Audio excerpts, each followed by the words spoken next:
I entered the biggest jiu-jitsu competition in Seattle. Now I've already walked through my first 2 rounds in previous videos, and in this video I'll be going over both the semifinal and finals, giving you an insight on my strategy to win gold in this division. Meet Thiago, my 3rd round opponent.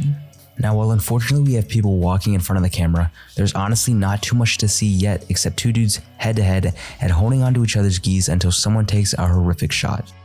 That someone ends up being me as I fake the guard pull and dive down for an ankle pick.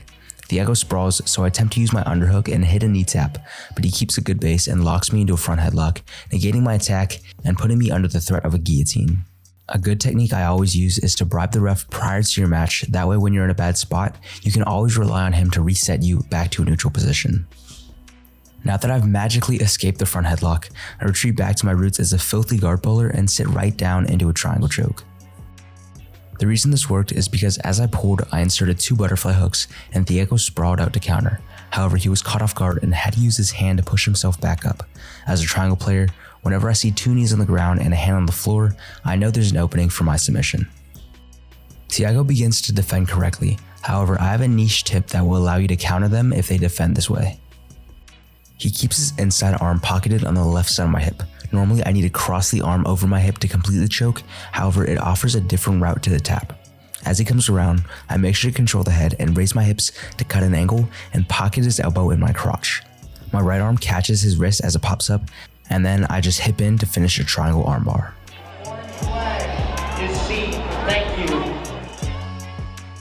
Going into round 2, let me give you some backstory.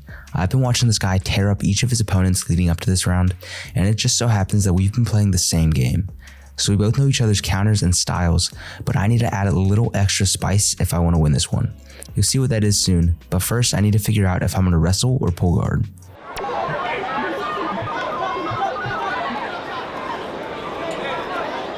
After seeing what happened to this guy, I'm not taking any chances. Anyway, I get into close guard and I'll rock my hips back and shoot on to an early triangle.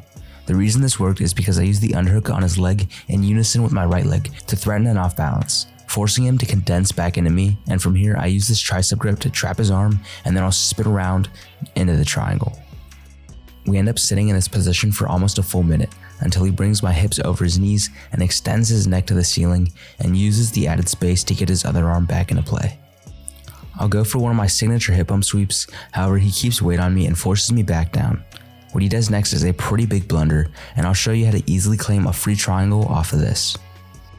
Reaching high with a body lock on someone in close guard isn't an optimal choice most of the time. Furthermore, reaching a hand back from here is a death sentence, and here's why. As Caleb goes to unlock my guard, I grip his hand and stuff it as I open my guard and crunch onto a triangle. Some important things here are look at how I'm controlling his wrist and elbow, keeping his arm across my chest, and winning the posture battle by pulling the head and then the shin. Now that the triangle is locked in, I can start to prioritize the leg over my head and push that off, and then I'll sit up to come to mount. I try to pry the arm off my leg, but in the process, Caleb bridges hard into me and we roll over. However, he tries to keep exploding out of the sub, which only leads to mount yet again, and this time I'm not going to let the opportunity go to waste. It's hard to see, but I'll wrap my left arm around his waist and sit back onto his chest to finish what I call a body lock triangle.